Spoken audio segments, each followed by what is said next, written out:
Je vais peut-être, vous le connaissez, puisque tout le monde a vu sur les réseaux sociaux que nous avons l'apôtre Yves Castano aujourd'hui à la porte des cieux. À vrai dire, et je le dis vraiment du fin fond de mon cœur, à quelque chose qu'on a remarqué dans la francophonie, après la mort de Maman Blanche, un grand mouvement qui s'est passé exactement comme nous l'avons tous pressenti. Vous connaissez mon histoire, j'étais venu pour le deuil, nous étions tous ici à Kinshasa, et peut-être que vous ne saviez pas, nous nous étions rencontrés, nous étions ensemble le lendemain, on avait le temps de beaucoup parler, de beaucoup échanger, et beaucoup de choses ont pris place depuis lors jusqu'à ce jour. Et c'est l'œuvre du Saint-Esprit. Aucun de nous, en tout cas le bras de la chair, ne peut pas se glorifier autour d'une telle atmosphère que nous vivons aujourd'hui. On ne va pas vous mentir, vous savez tout ce qui s'est passé toutes ces années, peut-être même avec des mauvaises interprétations, mais les choses n'étaient pas telles qu'elles sont aujourd'hui. Et j'aimerais vraiment le dire tout haut, Dieu a fait cela, mais Dieu est passé en majeure partie par la bouche, par l'effort, prix à payer de l'apôtre Yves Castano que voici. Il a dit, Dieu m'a parlé. Et aujourd'hui, nous tous, en tout cas, tout le monde est d'accord. De-delà de nous, vous êtes d'accord que cette œuvre est l'œuvre de l'Éternel. Et je suis honoré et tellement ravi qu'il nous honore aujourd'hui de sa présence ici à la porte des cieux. J'avoue que je ne sais pas trop quoi dire. Ce que nous vivons, ce que nous expérimentons est un grand miracle. Peut-être que pour vous, vous n'êtes pas conscient, mais ce que nous sommes en train de vivre ici dépasse l'entendement humain. Qui aurait cru, il y a un an, on serait là, à la porte des cieux, et que j'aurais retrouvé mon frère, compagnon d'eux. Donc, vous avez un bon serviteur, un bon ministre de Dieu. Permettez-moi de le dire, cet homme est un ressuscité, rescapé, miraculé, endurant, persévérant, logiquement, avec tout ce que tu as vécu. Beaucoup de pasteurs auraient déjà, Seigneur, je me suicide.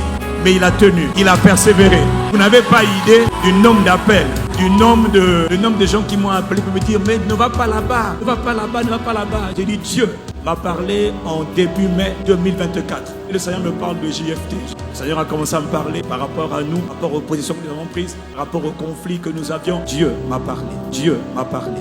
Dieu m'enseignait là. J'étais à Accra. Et quand le Seigneur m'a parlé, j'allais parler à ma femme. J'ai dit, ah, voilà ce que le Seigneur est en train de me dire. Elle me dit, ah bon? J'ai dit oui.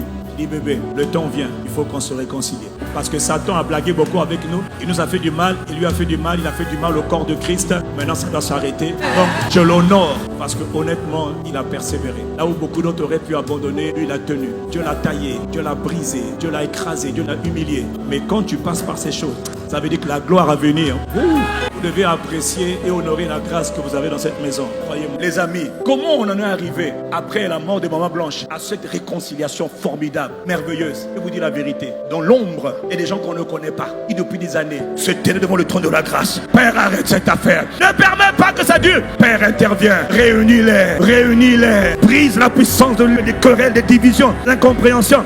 Brise. Il y a des gens qui priaient. Quoi? Des frères qui ne s'entendent pas. Qui du jour au lendemain commencent à s'aimer comme pas possible. Tu penses que c'est le fruit des accolades? Non. Il y a des gens dans l'ombre qui criaient à Dieu nuit et jour. Père, restaure la relation, restaure la communion, restaure l'unité, restaure que les puissants de la sorcellerie qui ont divisé les prophètes et les apôtres soient liés et chassés, que leur puissance soit brisée. Père, des gens que toi et moi on ne connaît pas, mais que le Père connaît. Que Dieu bénisse les intercesseurs qui ont prié la réconciliation entre deux nations, deux peuples qui étaient divisés. C'est l'œuvre de Dieu. Mais pour que Dieu agisse, il fallait que quelqu'un se tienne à la brèche. Jusqu'à quand? Jusqu'à ce que la réconciliation soit manifestée. Quelqu'un devait prier. Quelqu'un devait dire à Dieu, Père, ne laisse pas ça. Ça, ce n'est pas ta volonté. Ça, c'est la volonté du diable. Père, restaure l'humilité, restaure l'amour, restaure la paix, restaure l'unité, restaure l'harmonie. Et il y en a qui ont pleuré, il y en a qui ont jeûné. Vous blaguez. Moi ici à la porte des cieux, moi ici à la porte des cieux, ça, c'est le résultat des prières des intercesseurs. Tu penses que c'est le fruit du spectacle? Non, c'est Dieu. Mais Dieu agit comment?